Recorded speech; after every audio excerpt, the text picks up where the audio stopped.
the money. That's what I always say. You always follow the money. Yeah. This is Follow the Money with Mitch Moss and Pauly Howard on VSiN.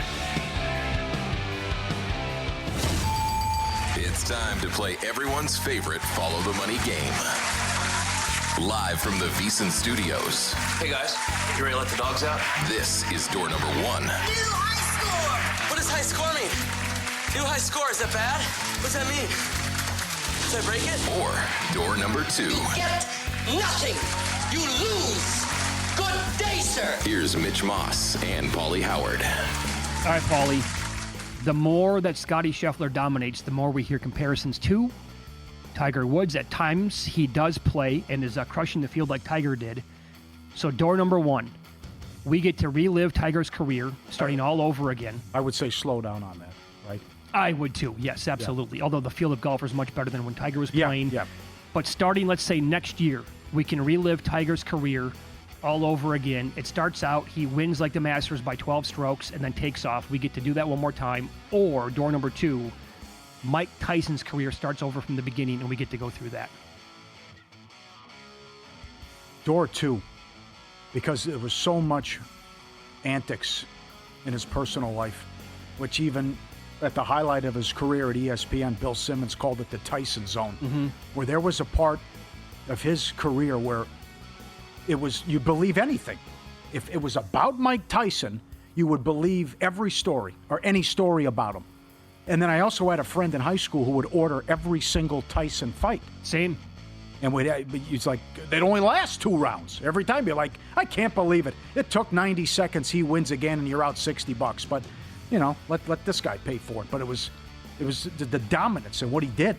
But we've interviewed him several times. And this one-man show, the stuff in his book, the guy's in prison. He gets a security guard pregnant. I mean, the stuff he was sleeping with anything that moved before fights. Sure. Before the Douglas fight, what he was doing. There's just the life. The strip clubs out here in Vegas, I mean. Yeah. The face tattoo. We got wind of that before that became public. How about that now? How about that story, right? Yeah. Is the fight on? Is it off? What happened? What'd he do? He got a tattoo on his face? Sure. Right before the fight, then he comes back. He's such a huge favorite against Holyfield, the bite, Lennox Lewis stuff. I mean... I'm with you here. I mean, as much as it would be great to have Tiger do it all over again for like 20 years, and his staying power was much longer than Mike Tyson's overall, like the greatness. But he's a trip, too. Tiger wouldn't give you anything. Like, how big would Tyson be if we had that dude all over again starting in 2025? Right. Go back to the Paul fight. It was SRO here. Yeah, that's right. Back then... The power of Tyson. Yeah, with like all the deals or whatever, he was making like $300 million a year, I think. Mm-hmm. That's how big the guy was. Yeah. Gotta go, too. Now, this is right up your alley. Oh, you son of a gun. Whose career, all things considered, right? All things included, would you rather have, knowing what we know today? Steph Curry, door number 1, or door number 2, Klay Thompson? Well, it's no contest. Door 2, off the court. I mean, it's I've been depressed all week. I thought I had a chance. Don't give up on me, Megan. I could hit mega bucks. You never know. But what he's done, it was well documented. He was cheating on this supermodel, and then she called him out on social media. Like, she walked in on him, hopping on the good foot and doing the bad thing, and now he's with Megan Thee Stallion. Yeah. And Where'd she that says, come from? I've never dated someone who's so kind, and it's just, oh, man. I could not believe that news when we were on vacation. Klay Thompson? Yeah. But, I mean, he's done exceedingly well for his entire career. Yeah, free spirit, gets out there, not afraid to make an ass of himself. No. The dancing and, likes to take have his own boat in the Bay Area when he's on the Warriors. That's how you'd go to games. That's an incredible haul, what he's able to do. I mean, I have Steph Curry on my all-time starting 5 as the point guard ahead of Magic Johnson. And I got to tell you, I'm in the same boat here. I'd take Klay Thompson's career now. Yeah. I mean, after all, when you watch Bigger Than Texas, and she starts twerking, it's like, I got to take a cold shower. I mean, this is crazy. My God. Go back and, I can't even say the name of the song on the air. Go back and watch the Grammys a couple years ago. Go back and watch the first pitch of the Astros game. Yes. For those jeans she had 45 seconds, you're like, what? Yeah, couldn't get a dime in those pants. Oh, my God. Absolutely. Good job, Clay. Yep. Tip of the cap, pal. God bless you. Door 1, a Dodgers-Yankees rematch in the World Series, or door number 2, the field from both leagues. I'll go door 1. That was fun. It was great. I enjoyed that. The Yankees didn't help out. I was hoping for a longer series, and it should have gone at least 6 when it was comedy of errors in that last game. But I think that was so popular. The books were packed. The handle was fantastic. It's good to have some intrigue. Weekday. They also were great for the baseball playoffs, period, and the build-up to the World Series. So I'm fine with that if it happens. I don't think it's going to happen. No, neither do I. I don't think you're going to get much help from the Yankees, but I would go door one. I would have no problems with a rematch. No, I think that would be great. I also have, like, if you're going to give me, like, the Cubs-Tigers or Cubs-Mariners or something like that, okay, that's fun. Blue Jays against the Brewers, could you imagine that? I think a lot of people would not watch that series, but to me, that'd be great. ESPN ranked every roster in the NFL today. I saw it. They have the Chiefs 5th overall in the league. Door number one, they're right. Or door number two, KC is going to have the ultimate bulletin board material this year. Well, I think that's accurate. Yeah, I looked at it. Baltimore 1, Philly 2. Detroit 3. Yeah. And Buffalo 4. Okay, maybe the Chiefs have a better roster than the Bills, but you can't really quarrel with that assessment. I think, there's going to be, if they want to use this, fine, but there's going to be plenty of it out there because of how last year went. Number one, how it ended when you got your asses kicked and embarrassed in the Super Bowl and then belong on the same field as the Eagles. And as Warren Sharp points out, you went 11-0 in one-score games. If you flipped it, they've been 4-13. Yeah. So at some point, this luck is going to run out for the Chiefs. So I know Mahomes is always talking. I'm sitting back and I'm listening to what people are saying and watch out for the Broncos. And I say you got to prove it to me. I'm not going to bet against the Chiefs not to win the division. 9 years in a row they've won the West. But if they want to use all this and use it as fuel and motivation, so be it. But I think that was good rankings. Well, what ESPN did today, I agree with it. Yeah, I probably would not have them as the number one overall roster in the league either, but I can just see it now, and I hope I'm wrong on this. I would have Philly number one, by the way. I would have Philly ahead of Baltimore. Yeah, probably. I think so. Although Baltimore's absolutely loaded again this year. Yeah. But I can just see it now where they end up going like 13-4 again this year with the 1 seed, and they're hosting the AFC title game, and then they go to the Super Bowl, and they're in a point pack, man. So many people picked against us. Look at that. They thought our roster was weak. I know. And the other teams have to prove. Lamar Jackson's got to do this. Oh, he does. Josh Allen's the team been great, does, but actually. Huh? Warren Sharp had a great breakdown on that. We'll expand on that coming up over the next couple of weeks. But and the Bills have to get over the hump, too. Yeah. They've had some bad calls go against their way, but you got them at home 2 years ago. You got to win that game. Yeah, you do. Door number one, a sports book offering higher odds with very small limits, or door number two, a book with maybe some lower odds, but very nice and respectable limits. I thought you would go kind of like big menu meat and potatoes. Well, you could look at it that way, too. And there's a reason why I'm asking you this. I'll go door one. Okay, you're going to run it. You're going to. I got to go door two. You're going to have an issue, I know. But what are we talking? I mean, what's here's what we're talking. How low? Okay. Don't give me the $2.37. No. But I'll give you this. And I said this to begin the show. Like I had the Hornets at 35-1. Okay.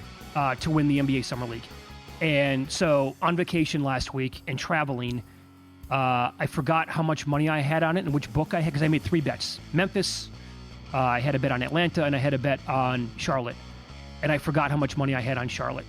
And then I looked yesterday before the game, and I was like, oh, my God, you got to be kidding me. It was that bet. They gave me $30. They gave me, I want to... On a future. On a 35-1 shot to win the NBA Summer League, they gave me $30 freaking dollars. I don't even know what we're doing here. Too bad. I reached out to a couple of friends today and said, hey, just check what a book would take on this bet, for example. They could get $5 or $10 down on a future bet in the NBA. Why even offer? I know, it's like the NFL stuff too. Like you're trying to bet NFL MVP and they take $50. I mean, come on. Yeah, it's absolutely maddening. Or sent to traders.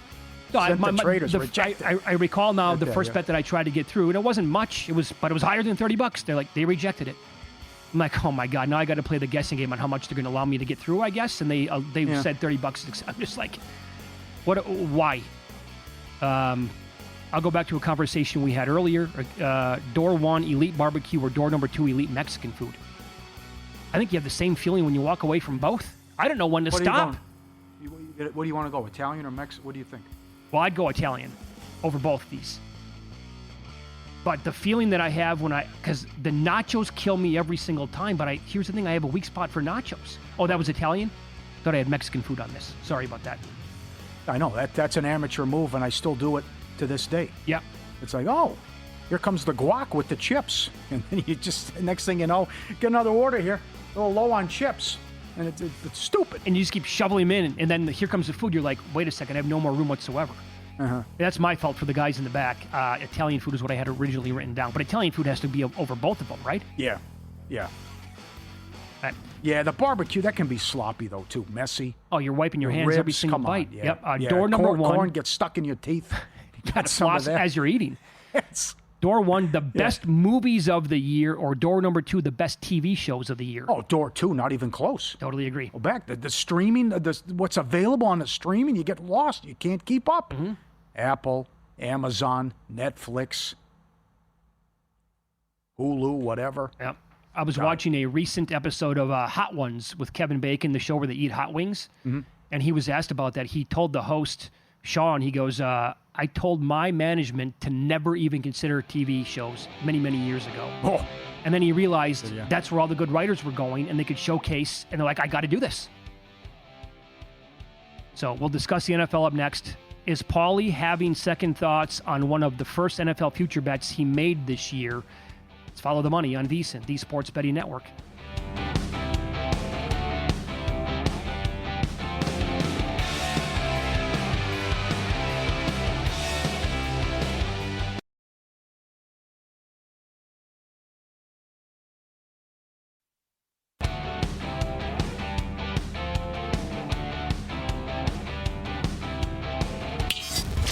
This is Follow the Money on VSiN. All right, Paul. So, NFL, not that far away, 10 days out from the Hall of Fame game. Can't wait. And then after that, forget about it with preseason. And then we're here, basically, right? Season's right around the corner. We were on vacation last week. Plenty of reading up, listening, podcasts, that kind of stuff on NFL, notes from last year, looking at this year. That is a good feeling. Yeah, it is. It really is. Fun to say. This is the final week without football till February. So I wanna say that the first bet you made, correct me if I'm wrong, though, was the Lions under 10.5 wins? Correct. Okay. So, issues up the offensive line and missing the coordinators. Yeah. And a big part was the schedule. At Green Bay, at Baltimore, at Cincinnati, at Kansas City, at Philadelphia, at Los Angeles to take on the Rams, close at Minnesota, at Chicago, Goff and Detroit could have several bad weather games, outside, cold, wind, whatever. All right, so after reading up more about how the schedule breaks down, Warren Sharp's book is invaluable this time of year. And when you see the rest advantage they're going to have for all those games, or most of them anyway, taking on these teams on the road. And you can run down the details here too. Yeah. By the way, have you changed your mind at all of being so strong to the Lions kind of having an off season? Because I'm with you. I think they're going to come back to the pack this year. Yeah, it was just a little. I still like it. I loved it, but then when you read Sharp, it's like, okay, he's making good points. You play 5 games where the opponent's off Monday Night Football. That's unbelievable. They play 8 games where they have a rest advantage. That's a record. 8 games. But some of them are small, though. That's the comeback. Week 18, they play the Bears. The Lions are off a mini bye. That's +3. Week 16, they play the Steelers, who are off Monday Night Football, +1. So, first team in history to play 5 opponents after a Monday night game. They play 1 game all season with a rest disadvantage, and it's 1 day. And you're playing +7 net games with the rest advantage, 8 positive, 1 negative. No team since at least 1990 has played more than +4 net games with a rest advantage. They're +7 in net games with a rest edge. That's crazy. That can help them. Mm-hmm. That's big. But I still go back to what I talked about, where it's, yes, you're playing all these playoff teams. Yes, your schedule is brutal, and then it's a lot of road games. How about at Cincinnati and at Kansas City back-to-back? Oh, by the way, you come home and it's Tampa Bay. Sure. Who they lost to last year at home in a game they never should have lost to. Right.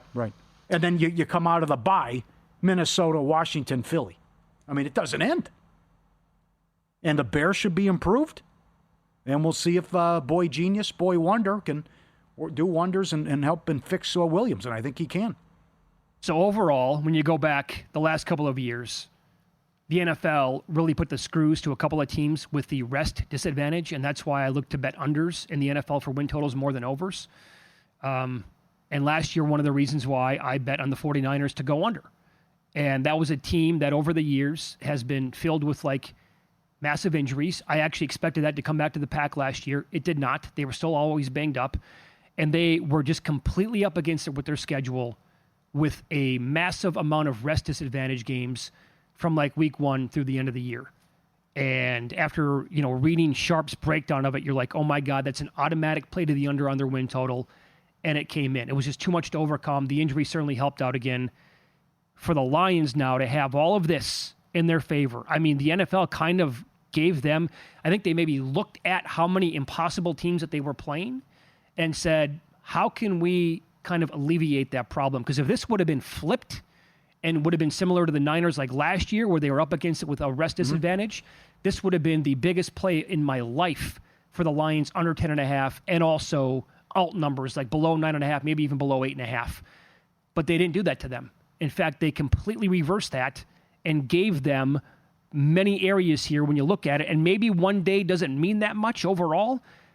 But again, like the +1 against the Bears in week 2, that to me is probably going to be a big deal, enough to negate what Ben Johnson knows against this team and maybe areas in the defense that he can exploit being with the team for a handful of years.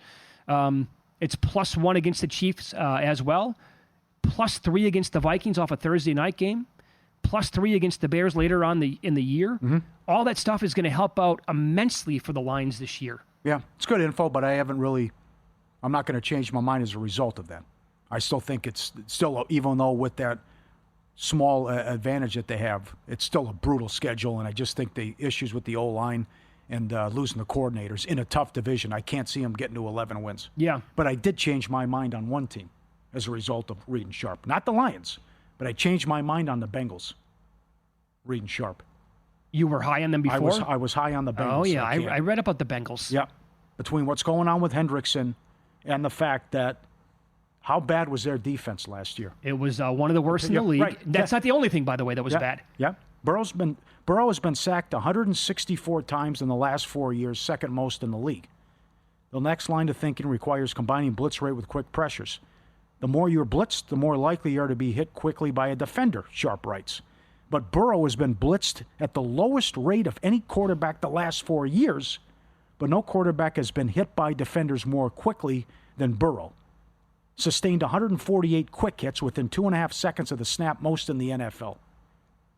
He's been quick hit nearly 25% more than the second most hit quarterback in the NFL, as Sharp writes. That's outrageous. Now, this leads me to the defense. They were awful defensively, kept them out of the playoffs. Burrow, Chase, all-time great numbers, still can't make the playoffs. They couldn't stop a nosebleed, and they played the number 1 easiest schedule of quarterbacks. Brissett, Danny Dimes, Winston, Watson, DTR, Minshew, Ritter, Rush, Rudolph, Levis, DTR again, Andy Dalton, Russell Wilson twice. Yeah, that's fairly alarming. Boy, that's bad. That's a great breakdown. And it goes from that schedule to being much more difficult this year, as one would imagine, unless, of course, those opposing teams have injuries. And I love what Sharp detailed in his book. He said, and he compared him to Paul Skeens, by the way. Like he saw a stat earlier this year on Paul Skeens, like how great he's been, but he doesn't have like wins to show for it. And he goes, I'm not a baseball guy on Twitter. So what's the comparison in football? And he had like 1 million interactions on his Twitter account. And the overwhelming feedback, the guy who came up the most was Joe Burrow. And as he pointed out, with that bad of a defense and those numbers with the offensive line, how bad it's been overall, not just last year, but for years now, the fact that he put up those numbers and they still were on the edge of making the playoffs and won that many games, and he compared them to like Mahomes since he came in, Jackson since he came in, and Josh Allen, and they have much better teams overall, better defenses, way better offensive lines. He's like, those are team stats, right? Wins in baseball, that's not a pitcher stat. Those are team stats. Same thing here. That's a Joe Burrow stat. The fact that he could put up those numbers and they could still come up with that many wins. And do we just expect the Bengals defense to flip magically because they changed defensive coordinators? Yeah. I know they addressed that side of the ball a lot, but I don't think it's going to be enough. Yep. So and then the lines are up against it too. They played the third toughest schedule this year. So last year, the 10 most difficult schedules, only 2 made the playoffs. With the easiest schedules, top 10 in the league, easiest schedules, 7 of the 10 had a winning record, 6 made the playoffs. Most difficult schedules, Giants, Browns, Lions, Eagles, Vikings. Easiest schedules, Niners, Patriots, Saints, Atlanta, Bills. Lions did it last year, though. They were one of the 2 teams that got in there. Sure. Detroit and the Rams. Mm-hmm. And we'll expand on the Buffalo Bills coming up in about 20 minutes here. Yeah. Top 5 easy offense you talked about. Atlanta's intriguing, too. Very intriguing. I can see you can make a case for over and under with the win total. 100%. A lot went wrong. Can't be worse defensively. Got to improve there. And then how bad Cousins was when he was hurt. Well, and I got to tell you, too, because Michael Penix, when he was at Washington, was so accurate with his, wherever he was throwing the ball. The guy blew me away. The first game that I watched when he played as a member of the Huskies, and I watched as many games, went to 2, 3 of them live, actually in person. I had no idea that last year he was actually inaccurate. To that point where he was one of the worst quarterbacks in the league for that stretch of games that he played. Cousins, super accurate, but couldn't move. Penix, wildly inaccurate. Yeah, right. Yeah. No arm strength at the end, too. But I think my conclusion on Atlanta was this. Mm-hmm. If you believe that Penix can kind of find that accuracy that he had in Washington, they can easily win 8 games this year. 1-6 against the top 10 defense last year. Cousins, 26 in penalties per game, -6 in the turnover battle. And Cuckoo Kachu killed them in several games. Oh, awful. Yep. Their field goal stuff. Sure. And opposing kickers never missed anything. That's right. Get our NFL betting guide. Our college guide drops August 5th. Hall of Fame game next Thursday. Division previews. Win total bets, props, MVP. It's all up there. Plus, when you join the team, every best bet, every host, every guest. Nigel and the Meat Man are back. We got lower league soccer that starts in less than 2 weeks. The betting splits, the 24/7 videos, vsin.com/subscribe. Lock in your football special. $175 through the Super Bowl. College Guide August 5th. Lock it in now, $175, vsin.com/subscribe. Jeff Sherman from the Westgate coming up next. We'll get a contest update from their property and how he adjusted NBA future odds after the Summer League next.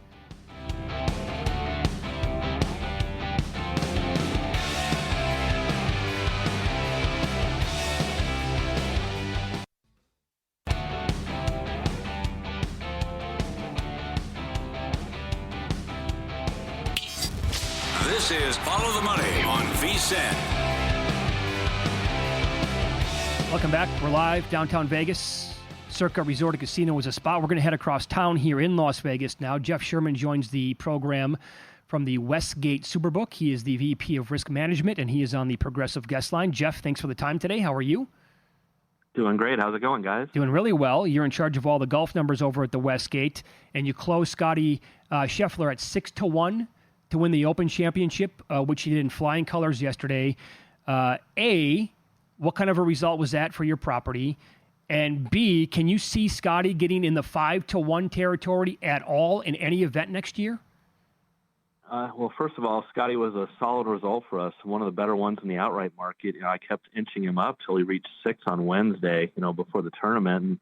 And, we had some takers, but nothing overwhelming. They were looking elsewhere this week, with what we've seen in past Opens being more open. So he was really solid for us. And, I tweeted out about, I doubt you're going to see him over 5-1 unless he really puts a string together of finishing out of contention, 40th place multiple times in a row. Just because we've seen him where the Scottish Open, he didn't look like he had his best. And so that kind of turned people off for the Open Championship last week. But, that's what you have to look for is, you might be able to find the odds ease out if he's just not winning, a few in a row like he had earlier this season. And one thing we've seen about him this year is when he wins by a lot. So regarding that potential, I doubt you're going to see numbers creep up. I lowered him from 5-1 down to 7-2 for the Masters next year. And I just felt even 4-1 looks high at this point in time. So we'll see how the adjustment goes over a period, but I would doubt he's going to reach 5-1 for Augusta. Mm-hmm. Certainly he's not Tiger, but that's where if he brings his B-plus game, it's over. Maybe even his B game. There's nothing these guys can do about it. No, I'll tell you, I've been doing this for 30 years, and there's no question he's the closest thing that I've seen to Tiger, especially over time. Sometimes these guys get on heaters for a few weeks, but this has been a few years for him right now. Yeah, the double bogey didn't even phase him. No. And then in round one, I think he only hit 3 fairways. Yeah, and you have to consider the field, right? Yeah. Yeah, and what we've seen that's even scarier this past week is his putting has been improving, and that was his deficiency. So, he puts all that stuff together, and it's going to be really challenging for these guys if it's not already. Yeah, no kidding. Okay, so the Summer League concluded last night. The Charlotte Hornets, your winners. I like their draft. I think they're a young and up-and-coming team. Now, can they hit next year? Unlikely in terms of maybe being a force in the East. Did you make adjustments at all to certain teams, maybe like a Charlotte, maybe some other teams that impressed you with a win total, with division odds, with chances to make the playoffs, to win a conference, any of that stuff? No, nothing based on Summer League. I do like the Hornets. We're a little bit higher than market at 26.5 wins. There's 24.5, 25.5 out there. A lot of that has to do with the health of LaMelo Ball. He's missed so much time the past couple of years, but if he can stay on the court with the guys that they've drafted, I think they can have a season where they can reach 30 wins. But we didn't make any adjustments. I'll tell you, the one thing that we've been making an adjustment on over the past week is there has been a lot of Knicks over and Bucks under money and Knicks to win the title and conference and division. And this is from sharp players. So a lot of anticipation that there could be a trade coming. Okay. Dive into that a little bit then. Hey. Who do you think that might be? Well, obviously Giannis to the Knicks, and would have to see the return, but that's what a lot of speculation is out there. And like I said, it's been sharp money that's come with the Bucks under and the Knicks over. And, usually you don't see that when people are speculating too much. I mean, obviously there is some speculation, but it's been multiple players have been playing this.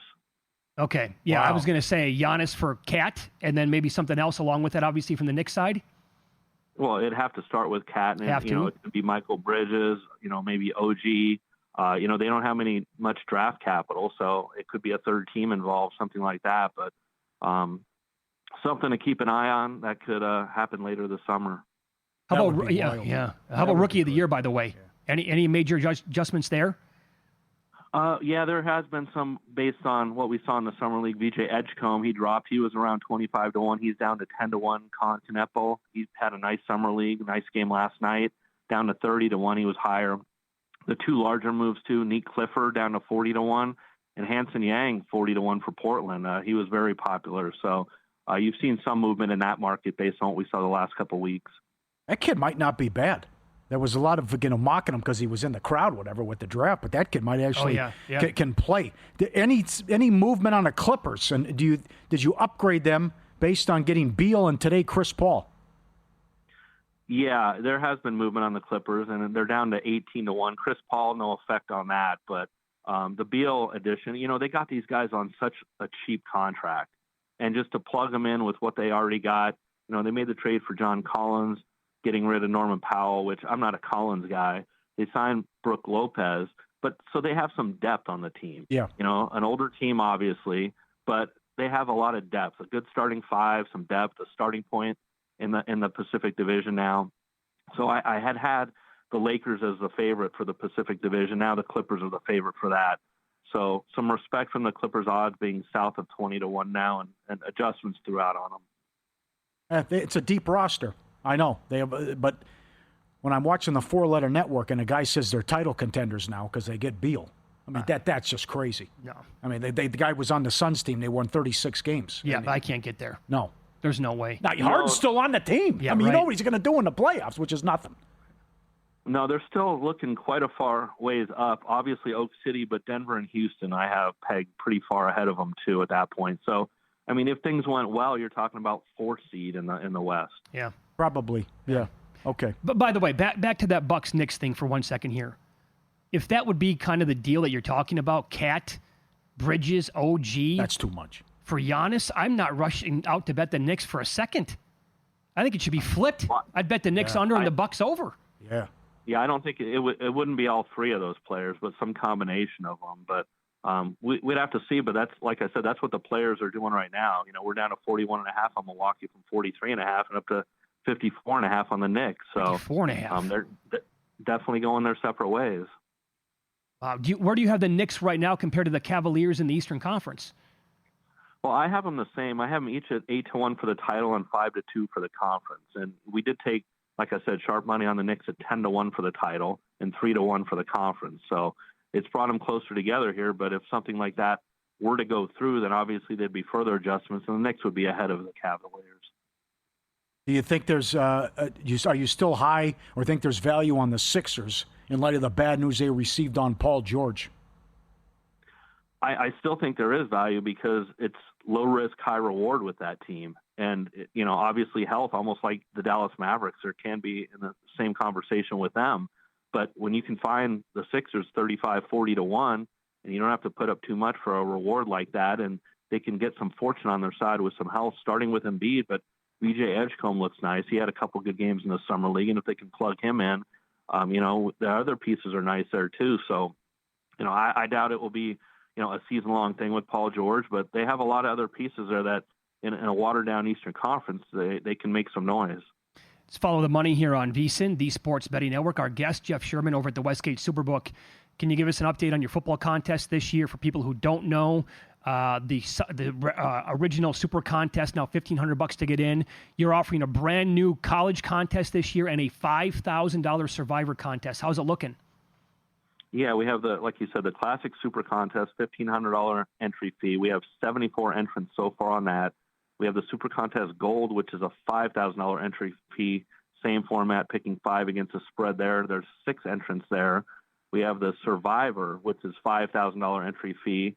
And we have 11 entrants there. And then the new college one that you mentioned, which is a $500 entry fee. You're picking 7 selections against a spread. We have 84, so we have 10 more than the Classic Super Contest at this point. Okay, and for the college contest, you can get 10 entries per person, and you're going to offer, every college game that's on the board, but no extra games is my guess? Correct. We'll offer the regular rotation schedule, but none of the extra games. So you'll have plenty to choose from. We're not just keeping it limited to the power conferences, but just a regular rotation schedule. Okay, and that goes through the end of the regular season, I'm guessing, as well. There's no title game Saturday, no bowl games involved. Correct.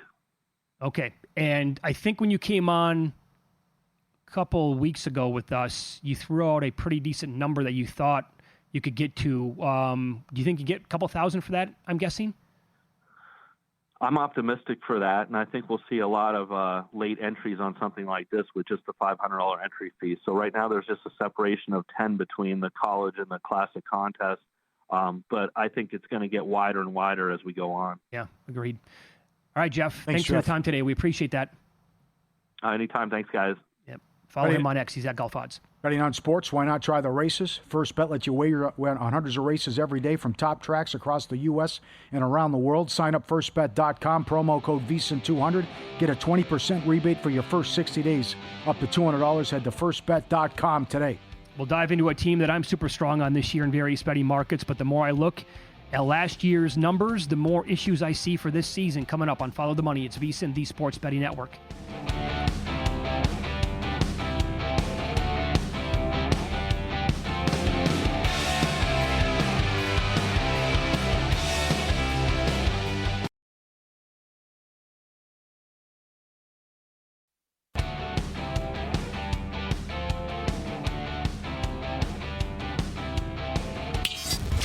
This is Follow the Money on VSiN.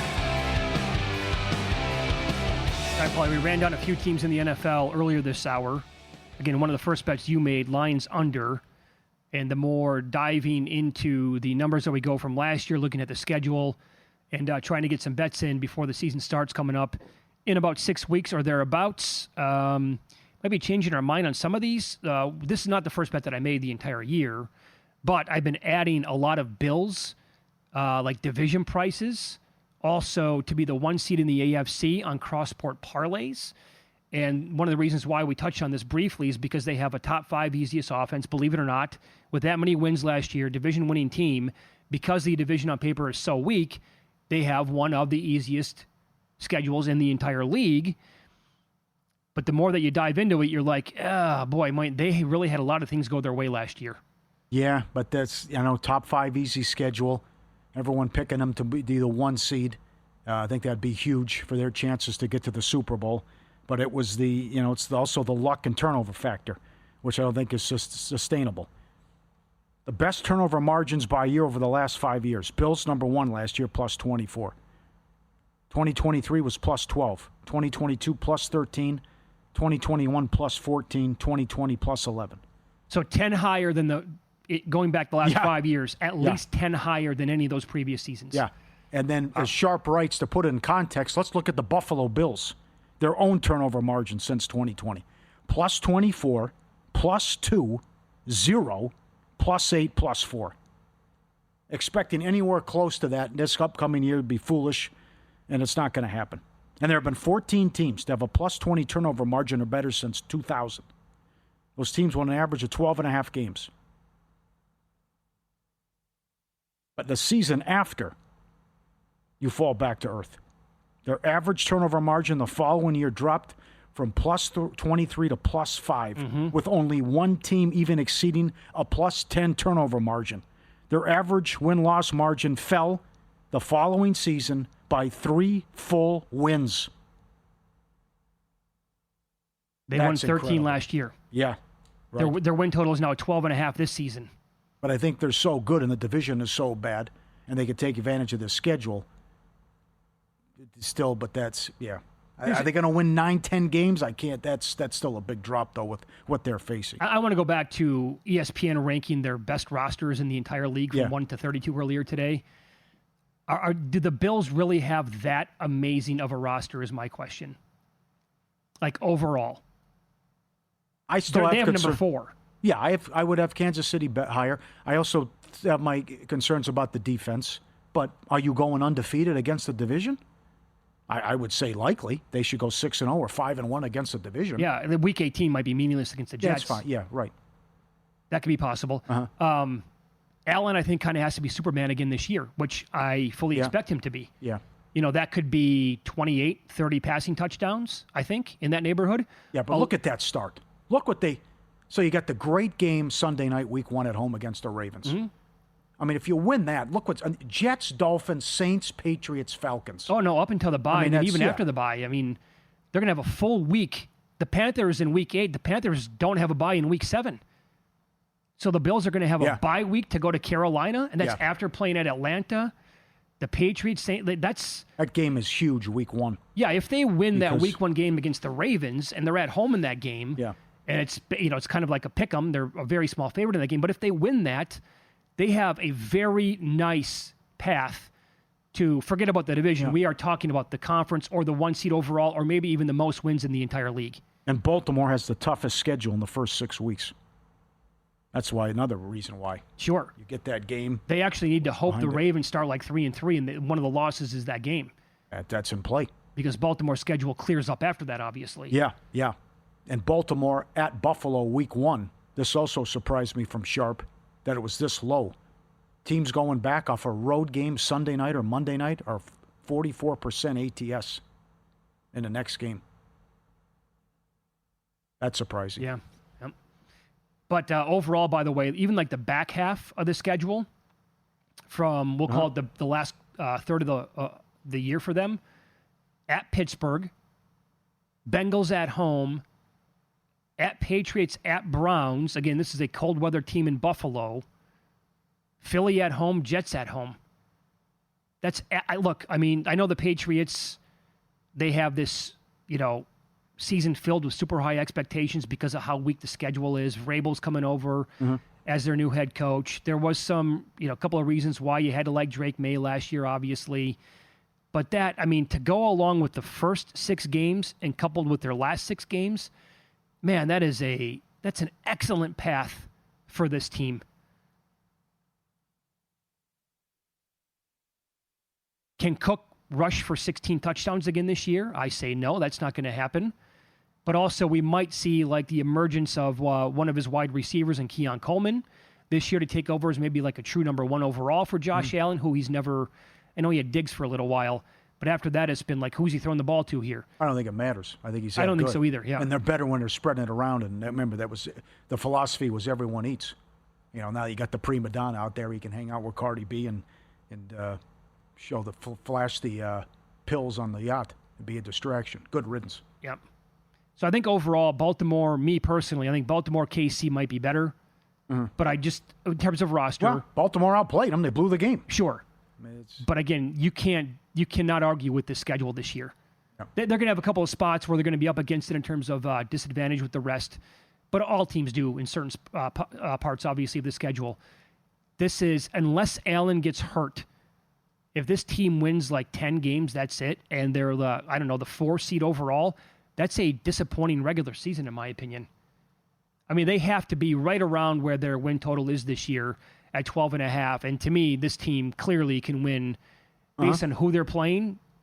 They should be able to pull off. I get it. We're talking about everything that happened last year. You can't expect that. But even if the turnover margin goes from plus 24 last year to, let's say, plus 7 this year, whatever that number might be, because I don't think you can expect Allen to throw a boatload of interceptions. This team is going to win 12, 13, 14 games. I mean, it's set up for them, man. Mm-hmm. Concur. The anti-Kansas City stuff, are you strong on Denver? Can you see? Oh, yeah. Can you get there? Sharp writes, the Broncos were 1-6 in one-score games last year. Rookie quarterback, inexperience could contribute to what happened. You solidified the defense. You made big changes to help out the running back position. Last year, they played 6 games where their opponent had over a week to prepare for them, and 6 games when they had a rest disadvantage. They played just 3 at a rest disadvantage this year. So you really help out with the running back position. Nix will be better. Good coach in Peyton. Maybe the best defense in the entire league. Right. Good roster. They were on that list. They're on that top 10 ESPN list. Best they're rosters. right behind KC. That's right. They have number 6 overall on that list for best roster in the entire league. No, humans bet them to win the division. Sure, and they definitely have parts that Peyton can feel confident enough in going to war this year on offense, knowing that Bo Nix can maybe like sustain the level of play that he had last year as a rookie. And a lot of people are expecting a second-year drop-off, but I think that's balanced out by how good Sean Payton is overall. And clearly knew what he was doing by getting rid of Russell Wilson after he took the job and drafting his own guy here in Bo Nix. But that's going to be one that I think I'm going to regret. Well, I regret not making it. They might not win it, but the number is long gone now. I had it in my queue, ready to fire. I changed my mind because it's like so much respect for the Chiefs. I was going to do it based on the number. Circa had plus 425 on Denver to win the division. Almost did it. Okay. Changed my mind, and now that number is like, I think, down to 3-1 at some books. Well, to help that case, more positive Denver stuff could be anti-Chargers. 1-5 against good quarterbacks. The numbers were phony defensively because they played the 6th easiest schedule of offenses and the 6th easiest schedule of quarterbacks. They faced Minshew, Bryce Young, Fields. All 3 were benched. A rookie in Nix twice. Hayner, Rattler. Winston, Levis, Cousins, benched. Mm-hmm. May, rookie. O'Connell, backup. That's who they played. Yeah. I mean, and then then you go Mahomes, Murray, Burrow, Jackson, Mahomes, Baker, Mayfield. Against those quarterbacks, the 6 right there, they went 1-5. That's interesting. That's it really helps. Means a lot. It helps the Denver cause. Want to know where the money's really going? Unlike other sources, our splits come straight from Circa and DraftKings, giving you insight on where the sharp action's landing.